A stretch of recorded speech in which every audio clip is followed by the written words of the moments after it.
What is reproduction, reproduction living beings के लिए क्यों एक बहुत ज़रूरी कैरेक्टरिस्टिक है, रिप्रोडक्शन किन तरह की होती है, what is sexual reproduction, what is asexual reproduction, and what is the difference between sexual and asexual reproduction. ये कुछ वो टॉपिक्स हैं जो ऑलरेडी हम लास्ट वीडियो में डिस्कस कर चुके हैं। अगर आपको उस वीडियो का लिंक चाहिए आई बटन में और डिस्क्रिप्शन में आपको मिल जाएगा, राइट।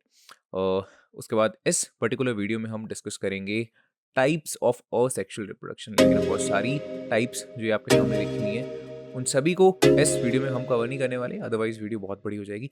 इस पर्टिकुलर वीडियो में हम डिस्कस करेंगे binary and the multiple fission. So without further ado let's start this video.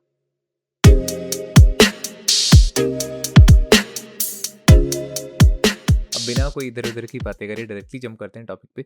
Asexual reproduction की जो पहली टाइप बनती है that is the binary fission. अब देखो, फर्स्ट ऑफ ऑल जो ये वर्ड है बाइनरी, इसके बारे में आपको पता होना चाहिए। Binary means two, right. जैसे कंप्यूटर में बाइनरी सिस्टम होता है जिसमें क्या होता है, there are only two digits, zeros and ones, right. Binaries को इसीलिए कहा जा रहा है बिकॉज यहाँ पे दो डिजिट्स हैं, जीरोस एंड वन, राइट। ये तो होगी चलो कंप्यूटर साइंस की बात। साइंस में भी या कहीं पे भी जब ये बाइनरी वर्ड आपके सामने आएगा इट मीन्स कुछ ना कुछ दो है, राइट। अब यहाँ पे बाइनरी फिजन का मतलब क्या बन रहा है, फिजन का मतलब ब्रेक डाउन होना, binary means two. So directly binary fission का मतलब क्या बनता है, दो पार्ट्स में ब्रेक डाउन होना। नाम से ही क्लियर हो रहा है ये, राइट। सिमिलरली अगर हम बात करेंगे मल्टीपल फिजन, तो अगेन नाम से it is very much clear that इसमें कुछ ना कुछ बहुत सारे पार्ट्स में क्या हो रहा होगा, ब्रेक डाउन हो रहा होगा, राइट। बाइनरी में सिर्फ दो पार्ट्स, मल्टीपल में बहुत सारे पार्ट्स। और यही देखो इनका मेन पॉइंट हो गया। बाइनरी फिजन में it is written single parent divides into two daughter cells. Start हम कर रहे हैं एक पेरेंट सेल से जो कि ब्रेक डाउन होके या डिवाइड होके दो डॉटर सेल्स क्रिएट कर रहा है। And in the multiple fission क्या हो रहा है, it forms many daughter individuals. एक ही पेरेंट सेल होगा, एक ही पेरेंट ऑर्गेनिज्म होगा, लेकिन वो ब्रेक डाउन जब होगा तो बहुत सारे डॉटर सेल्स या डॉटर ऑर्गेनिजम्स प्रोड्यूस हो रहे हैं, right. End of course binary fission and the multiple fission ये दोनों ही किस में होते हैं, in the unicellular organisms, because है तो ये फिजन ही एक तरह से। ओके, अब देखो डिटेल में पढ़ते हैं बाइनरी फिजन के बारे में। First of all binary fission in amoeba, one of the most important जो एक केस है बाइनरी फिजन का अमीबा का, राइट। यूजली इसका जो डायग्राम है वो आपको बनाने को आ जाता है एग्जाम में, राइट। इन दो तरह से देखो, ऑफ कोर्स काफ़ी सिमिलर तरह से पूछा गया है, ये प्रीवियस क्वेश्चंस हैं सीबीएसई के। Draw in sequence showing the four stages, जो यहाँ पे मैंने डायग्रामेटिकली शो करी हुई हैं, the process of binary fission in the amoeba. And this is also almost वही चीज़ पूछी है, name the process by which amoeba reproduce and draw the various stages of its reproduction in proper sequence, right. Because हम randomly नहीं लगा सकते, जो step one है इसको पहले ही बनाना पड़ेगा, फिर स्टेप टू, फिर स्टेप थ्री, फिर स्टेप फोर। ओके, सो देखते हैं सीक्वेंस में किस तरह से बाइनरी फिजन होती है अमीबा में। सबसे पहले तो अमीबा के बारे में ही थोड़ी सी बात कर लेते हैं। What is amoeba? It is a unicellular organism, right. What do you mean by unicellular? That means ये सिर्फ एक ही सेल से मिलकर बना हुआ है, only a single cell. And actually it is quite interesting कि किस तरह से एक सिंगल सेल प्रॉपर एक लिविंग ऑर्गेनिज्म की तरह एक्ट कर सकता है, right. Isn't it wonderful? So this is a unicellular, बहुत सारे और भी यूनिसेलुलर ऑफ कोर्स ऑर्गेनिजम्स होते हैं, amoeba is one of the example, right. Amoeba कहाँ पाया जाता है? अमीबास जो होते हैं generally they are found in the pond water, right. Pond water और you can say lake water. Usually fresh जो वाटर होगा उसमें आपको ये देखने को मिल जाएगा।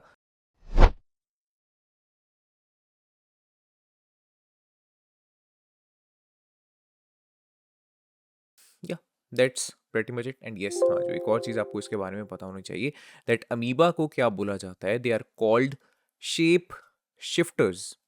शेप शिफ्टर्स इनको क्यों बोला जाता है? बिकॉज ये किसी भी शेप में एग्जिस्ट कर सकते हैं, अगर चाहें तो बहुत राउंड सी शेप में हो सकता है, राइट। बहुत डेफिनेट शेप होगी, देखो ये, अगर ये चाहे तो बहुत ही ज़्यादा, राइट, इस तरह की इरेगुलर सी शेप में एग्जिस्ट कर सकता है, राइट। जिस तरह से मर्जी, मतलब ये अपनी शेप को क्या कर सकता है, चेंज कर सकता है। That's why it is called shape shifter. ये इसकी सुपर पावर है, यू कैन से। क्लियर? सो स्टार्ट करते हैं। अब देखना किस तरह से ये बाइनरी फिजन कर रहा है। सो this is the parent amoeba, this is the mother amoeba basically, right. यहाँ से कहानी शुरू होती है।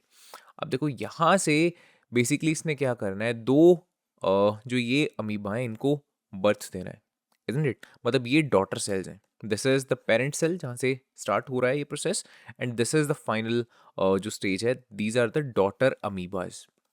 फिर अब देखते हैं कैसे प्रोसेस होता है।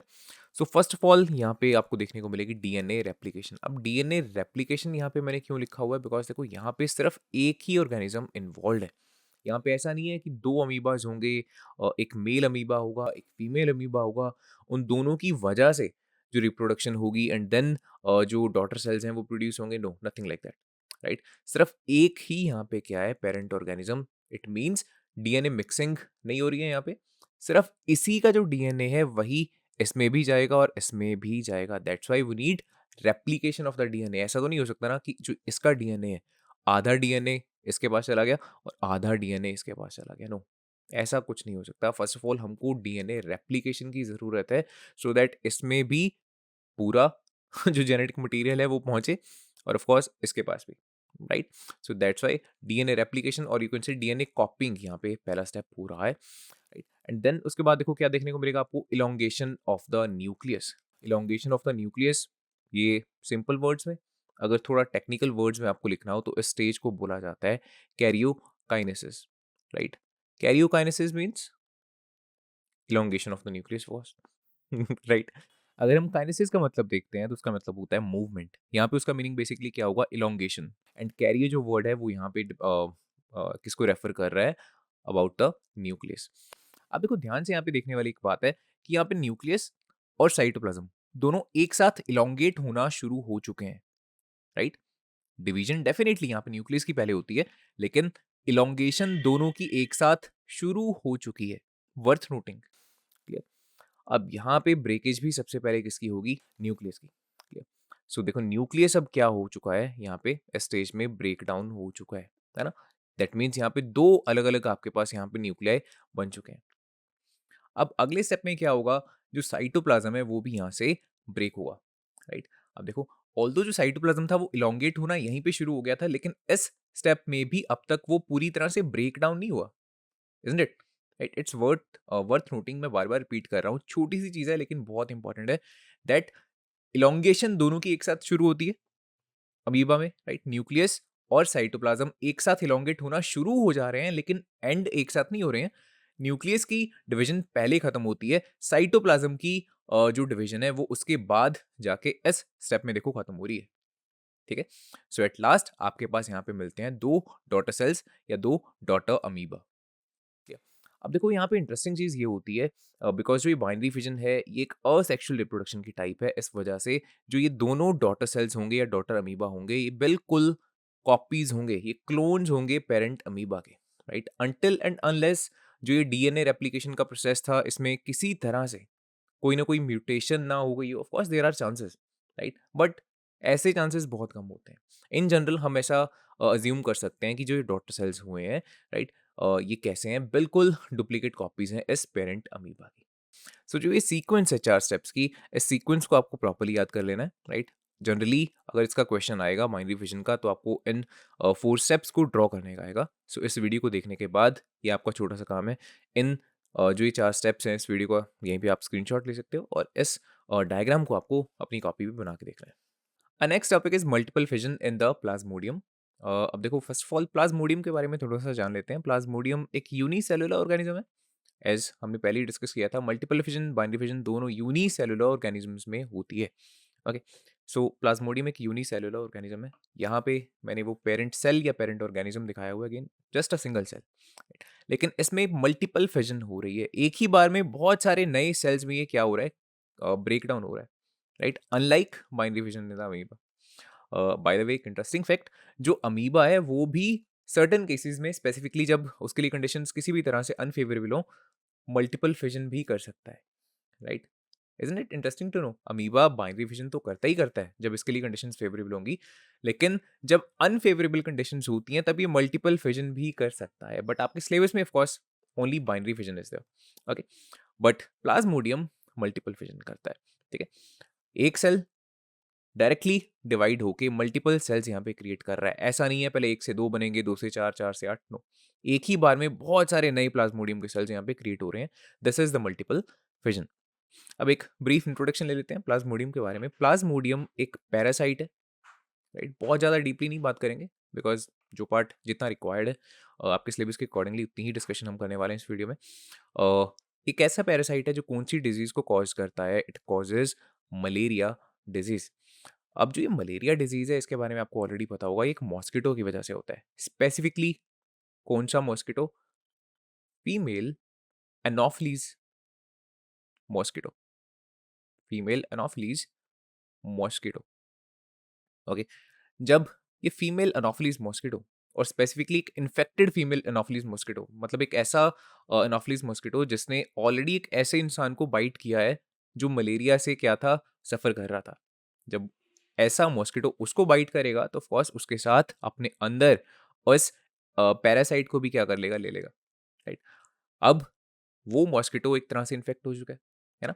अब एक हेल्दी पर्सन को जब ये मॉस्किटो बाइट करेगा, राइट? बेसिकली तो ये बाइट सिर्फ इसलिए कर रही है मॉस्किटो कि इसको ब्लड मिल सके, राइट? ये फीड कर सके उस ह्यूमन के ऊपर, लेकिन उसी प्रोसेस के ड्यूरिंग जब ये ब्लड को सक कर रही होगी, उसी के साथ क्या करेगी, हेल्दी पर्सन की ब्लड स्ट्रीम में इस प्लाज्मोडियम को इंजेक्ट कर देने वाली है ये, राइट?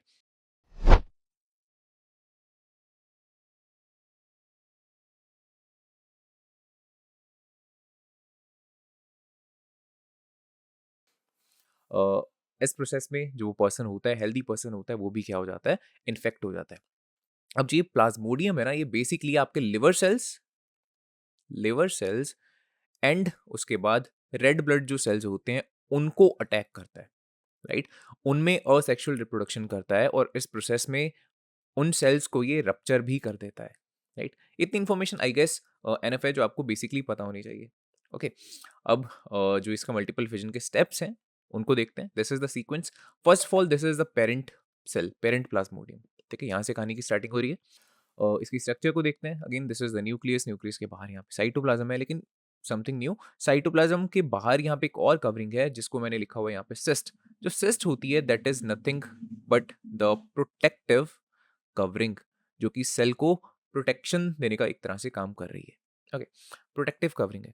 अब देखो जो ये पेरेंट प्लाज्मोडियम है, जब ये आपके लिवर सेल्स में जाएगा, है ना? जब उस फीमेल एनोफिलिस मॉस्किटो ने आपको बाइट किया या किसी भी पर्सन को बाइट किया, एक हेल्दी पर्सन को बाइट किया, तो जो ये पैरासाइट है ये डायरेक्टली आपके लिवर सेल्स में पहुंच जाएगा। लिवर सेल्स में सेक्सुअली रिप्रोड्यूस करेगा। किस तरह से? फर्स्ट ऑफ ऑल जो न्यूक्लियस है ये ब्रेक डाउन होगा और बहुत सारे न्यूक्लियाई क्रिएट करेगा। यू कैन सी बहुत सारे न्यूक्लियस यहाँ पे क्रिएट हो चुके हैं। अब न्यूक्लियस की डिवीजन हुई है, इसको ऑलरेडी हम पढ़ चुके हैं। Nucleus of the division is known as karyokinesis. Okay, so that is the first step.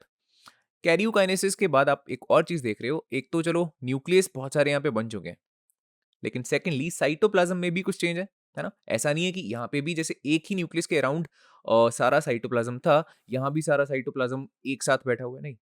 यहाँ क्या हो चुका है, जितने भी न्यूक्लियस यहाँ पे क्रिएट हुए हैं उन सभी न्यूक्लियस के अराउंड ये साइटोप्लाज्म एक कवरिंग बना चुका है, राइट? दैट मीन्स साइटोप्लाज्म भी इन अ सेंस एक तरह से ब्रेक डाउन हो चुका है अलग अलग पार्ट्स में। ओके, सो इसको हम बोलेंगे साइटोकाइनेसिस, है ना? अब देखो इस सिस्ट के अंदर बेसिकली क्या हो चुका है, बहुत सारे सेल्स प्लाज्मोडियम के क्रिएट हो चुके हैं, है ना? अब उसके बाद अगले स्टेप में क्या होता है, जो ये कवरिंग है ये रप्चर हो जाती है, फट जाती है और ये जितने भी अंदर से सेल्स हैं ये बाहर आ जाएंगे, राइट? ये प्रोसेस देखो बहुत बार रिपीटेडली होता है। फर्स्ट ऑफ ऑल आपके लिवर सेल्स में, देन रेड ब्लड सेल्स में, कि आपको चिल्स होंगे, आपको फीवर होगा, ऐसी प्रॉब्लम्स आपको देखने को मिलेंगी मलेरिया में। So this is the sequence और the steps of the multiple fission in the plasmodium. अब इस वीडियो का जो लास्ट टॉपिक है that is the difference between the binary and the multiple fission, right? Almost पूरी video summarise हो जाने वाली है इस टॉपिक में। सो प्रॉपर्ली आपको इस टॉपिक को देखना है। First point, the basic one, binary fission में two daughter cells are formed, multiple fission में many daughter cells are formed. The second point, binary fission कब होगी? सिर्फ एंड सिर्फ तब जब कंडीशंस किसी भी ऑर्गेनिज्म के लिए फेवरेबल है। लेकिन जो मल्टीपल फिजन है ये दोनों तरह से हो सकती है। किसी ऑर्गेनिज्म के लिए हो सकता है वो फेवरेबल कंडीशंस में भी मल्टीपल फिजन कर सकता है, कोई ऐसा ऑर्गेनिज्म भी हो सकता है जो अनफेवरेबल कंडीशंस में मल्टीपल फिजन करता हो। ओके, और जैसा कि अनफेवरेबल में यू कैन से जो अमीबा है, राइट, वो मल्टीपल फिजन करता है। एंड प्लाज्मोडियम वो फेवरेबल कंडीशंस में मल्टीपल फिजन करता है। Clear? The third point, nuclear division is immediately followed by the cytokinesis. Binary fission में देखो जो न्यूक्लियस है वो यहाँ पे डिवाइड होना शुरू हो चुका है, और जो साइटोप्लाज्म है वो भी डिवाइड होना शुरू हो चुका है। राइट, कंप्लीट कोई भी प्रोसेस इस स्टेप में नहीं हुआ है, लेकिन हाँ दोनों डिवाइड होना शुरू तो एक साथ हो चुके हैं ना। राइट, लेकिन मल्टीपल फिजन में ऐसा नहीं होता। राइट, यहाँ क्या होगा, जब तक न्यूक्लियस पूरी तरह से डिवाइड होके बहुत सारे न्यूक्लियाई नहीं क्रिएट कर देता, साइटोकाइनेसिस स्टार्ट भी नहीं होगा। ओके, मैं एक बार दोबारा आपको एक्सप्लेन कर देता हूँ। देखो यहाँ पे न्यूक्लियस डिवाइड होना शुरू हो चुका है, लेकिन साइटोप्लाज्म भी डिवाइड होना शुरू हो चुका है। इस स्टेप में कंप्लीशन किसी की भी नहीं हुई है, ना तो कैरियोकाइनेसिस कंप्लीट हो चुका है, ना तो साइटोकाइनेसिस कंप्लीट हुआ है। राइट, इस स्टेप में, लेकिन हाँ दोनों प्रोसेसेस स्टार्ट जरूर हो चुके हैं एक साथ। ओके, वो अलग बात है कि पहले न्यूक्लियस कंप्लीटली डिवाइड होगा, उसके बाद साइटोप्लाज्म कंप्लीटली डिवाइड होगा। दैट इज ट्रू, लेकिन इनिशिएशन तो हो चुकी है ना दोनों प्रोसेसेस की।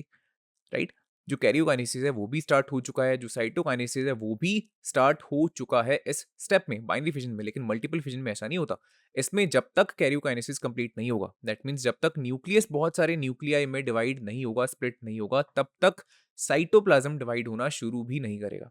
ओके, इसमें स्टेप बाई स्टेप प्रोसेस है। पहले जो कैरियोकाइनेसिस है वो कंप्लीट होगा, जब वो स्टेप कंप्लीट हो चुका होगा उसके बाद जो साइटोकाइनेसिस है वो प्रोसेस स्टार्ट होगा। Clear? So that's the difference.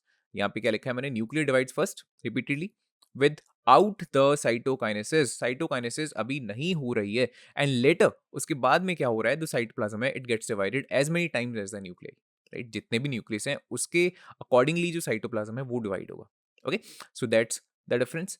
Then fourth point, binary fission में कोई भी रेजिड्यू नहीं बचता है, लेकिन मल्टीपल फिजन में there is the residue. For example जो ये सिस्ट की कवरिंग थी, this is just the residue. अब ये सेल के किसी काम के नहीं है, अब ये नए जो सेल्स हैं वो क्रिएट हो चुके हैं, isn't it? The fifth point again related to the cyst, binary fission में कोई भी सिस्ट प्रेजेंट नहीं थी, मल्टीपल फिजन में the cyst is there around the cells. And the last point, in the binary fission axis of division could be longitudinal, transverse और any one axis, है ना। जैसे कि अगर ये चाहे इस तरह से वर्टिकल एक्सिस में डिवाइड हो सकता है, चाहे ये हॉरिजॉन्टल एक्सिस में डिवाइड हो सकता है, कोई भी पर्टिकुलर एक एक्सिस होगी और उसके दो हिस्से हो जाएंगे। राइट, जैसा लेट्स से आप एक फ्रूट को कट कर रहे हो, आपने उसको नाइफ की हेल्प से कट किया, दो पार्ट्स उसके क्रिएट हो चुके हैं। राइट, किसी भी एक प्लेन में या एक एक्सिस में आपने उसको कट कर दिया, वो होगा बाइनरी फिजन एक तरह से, है ना। मल्टीपल फिजन में क्या हो रहा है, वो बिकॉज फट जा रहा है एक तरह के। जस्ट एक एग्जांपल आप ले सकते हो, जैसे let's say there is a cracker, है ना। आपने कोई क्रैकर को चलाया दिवाली पे ऊपर, जब आप उसको चला रहे हो तो वो बहुत सारे पार्ट्स में फट जाएगा। That is the multiple fission.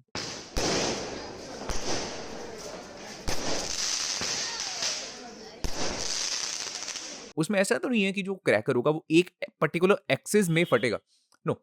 Right, similarly यहाँ पे प्लाज्मोडियम के केस में होता है, किसी एक एक्सिस में ऐसा नहीं है कि ऐसा कटेगा या प्रॉपर्ली जैसे लेट्स से शेफ्स किसी फ्रूट को या किसी वेजिटेबल को काटते हैं वैसा ही कटेगा, no, nothing like that. Right, इसमें कोई पर्टिकुलर एक्सिस ऑफ डिवीजन होती ही नहीं है, किसी भी तरह से रैंडमली क्या होगा, अलग अलग पार्ट्स में डिवाइड हो रहा है। Okay, so these are certain differences between the binary and the multiple fission.